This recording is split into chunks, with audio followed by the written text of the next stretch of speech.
379. Your vehicle is equipped with a tire pressure warning system that uses tire pressure warning valves and transmitters to detect low tire infla pressure before serious problems arise. If the tire pressure drops below a predetermined level, the driver is warned by a warning light. 421. Installing tire pressure warning valves and transmitters. When replacing tires or wheels, tire pressure warning valves and transmitters must also be installed. When new tire pressure warning valves and transmitters are installed, new ID codes must be registered in the tire pressure warning computer and the tire pressure warning system must be initialized. Have tire pressure warning valves and transmitter ID codes registered by your Toyota dealer. 379. Registering ID codes. The tire pressure warning valve and transmitter is equipped with a unique ID code. When replacing a tire pressure warning valve and transmitter, it is necessary to register the ID code. Have the ID code registered by your Toyota dealer. 380-3. Do-it-yourself maintenance. When to replace your vehicle's tires. Tires should be replaced if the treadwear indicators are showing on a tire. You have tire damage such as cuts, splits, cracks deep enough to expose the fabric, and bulges indicating internal damage. A tire goes flat repeatedly or cannot be properly repaired due to the size or location of a cut or other damage. If you are not sure, consult with your Toyota dealer. Replacing tires and wheels. If the ID code of the tire pressure warning valve and transmitter is not registered, the tire pressure warning system will not work properly. After drive ing for about 20 minutes, the tire pressure warning light blinks for 1 minute and stays on to indicate a system malfunction. Tire life. Any tire over 6 years old must be checked by a qualified technician even if it has seldom or never been used or damage is not obvious. Routine tire inflation pressure checks. The tire pressure warning system does not replace routine tire inflation pressure checks. Make sure to check tire inflation pressure as part of your routine of daily vehicle checks. Maximum load of tire. Check that the maximum load of the replacement tire is greater than 1/2 of the gross axle weight ratings GAWR of either the front axle or the rear axle, whichever is greater.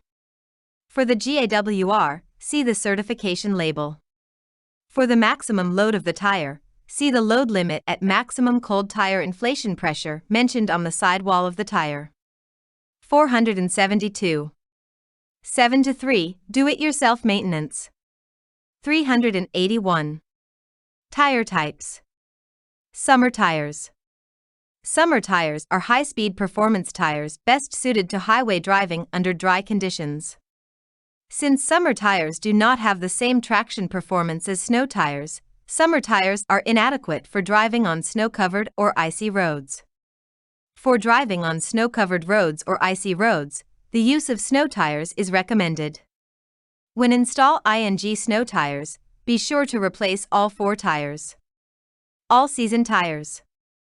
All-season tires are designed to provide better traction in snow and to be adequate for driving in most winter conditions as well as for use year-round. All-season tires, however, do not have adequate traction performance compared with snow tires in heavy or loose snow. Also, all-season tires fall short in acceleration and handling performance compared with summer tires in highway driving. Snow tires. For driving on snow-covered roads or icy roads, we recommend using snow tires. If you need snow tires, select tires of the same size, construction and load capacity as the originally installed tires. Since your vehicle has radial tires as original equipment, make sure your snow tires also have radial construction. Do not install studded tires without first checking local regulations for possible restrictions. Snow tires should be installed on all wheels. 301.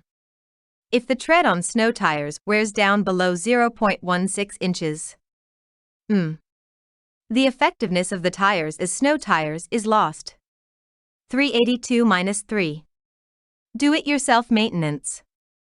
Situations in which the tire pressure warning system may not operate properly. In the following cases, the tire pressure warning system may not operate properly. If non-genuine Toyota wheels are used.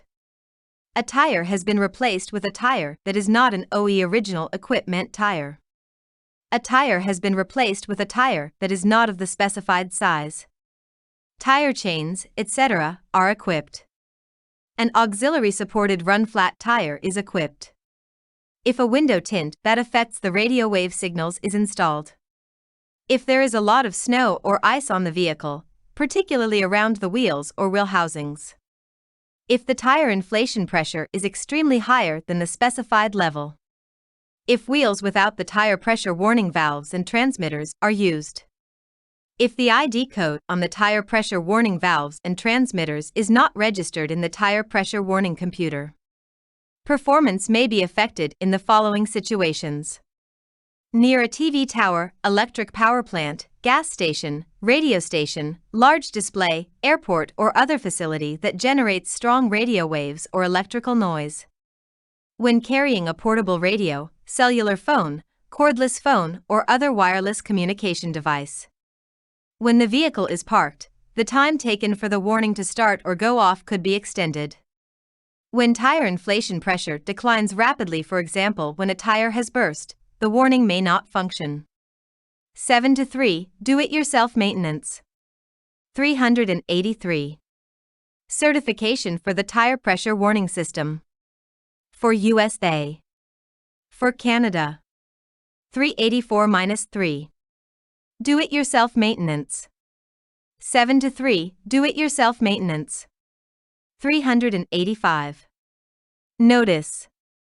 Repairing or replacing tires, wheels, tire pressure warning valves, transmitters, and tire valve caps. When removing or fitting the wheels, tires, or the tire pressure warning valves and transmitters, contact your Toyota dealer as the tire pressure warning valves and transmitters may be damaged if not handled correctly. Make sure to install the tire valve caps. If the tire valve caps are not installed, water could enter the tire pressure warning valves and the tire pressure warning valves could be bound. When replacing tire valve caps, do not use tire valve caps other than those specified.